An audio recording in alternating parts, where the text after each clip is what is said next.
batangnya. Dan yang berikutnya dia mempunyai akar. Nah, akarnya nggak bisa saya cabut, tetapi dia ada di tanah, tertanam. Kalau kita bisa melihat, kalau dia pakai akar, dia akan tertanam di dalam tanah. Dia akan supaya dia bisa tumbuh, maka dia harus berakar. Nah, untuk yang berikutnya adalah dia mempunyai buah. Ini seperti ini. Ini namanya buah cabai. Nah, tanaman ini menghasilkan buah ya seperti ini hasilnya. Nah, lalu yang berikutnya dia mempunyai bunga. Nah, bunganya ini bunga dari tanaman ini adalah ini yang putih kecil ini. Nah, ini adalah ciri-ciri dari tanaman cabai. Nah, lalu yang berikutnya kita akan mengetahui apa manfaat dari tanaman ini.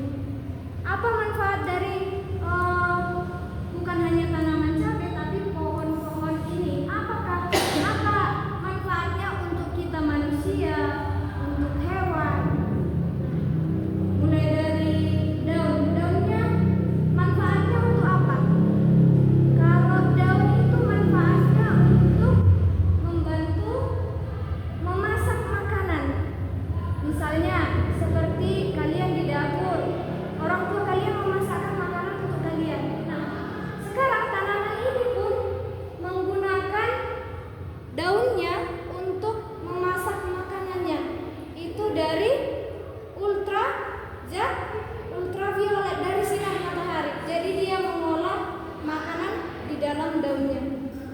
Lalu yang berikutnya batang. Batang ini adalah perantara dari akar ke daun adalah ini. Dia sebagai perantara untuk tanaman ini. Misalnya mulai dari akar kan menyerap air mulai dari tanah, lalu disebarkan ke daun, disebarkan ke buahnya. Lalu yang berikutnya adalah bunga. Manfaatnya bunga ini apa? Membantu penyerbukan tanaman ini. Misalnya ini adalah bagian pertama dari untuk menjadikan dia sebuah buah, menjadikan dia buah, maka berawal dari bunga. Nah, ada hewan yang membantu penyerbukannya dia untuk menjadikan dia menjadi buah, yaitu serangga. Nah, dia membantu penyerbukan. Jadi bunga ini sangat berfungsi. Kalau bunga ini menjadi layu, dia tidak akan bisa lagi untuk berbuah. Lalu berikutnya akar. Seperti yang saya bilang tadi, akar itu adalah cara untuk mengambil makanan dari tanah. Misalnya apa? Zat-zat hara, lalu air, itu fungsinya akar.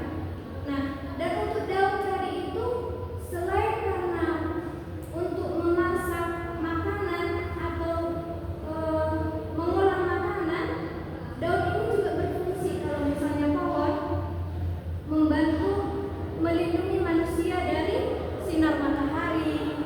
Lalu daun ini juga berfungsi untuk menghasilkan oksigen. Lalu daun juga berfungsi untuk menghasilkan menarik zat karbon dioksida. Seperti itu. Lalu untuk berikutnya kita akan belajar tentang tanaman ini, tapi kita harus menonton video dulu.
ini.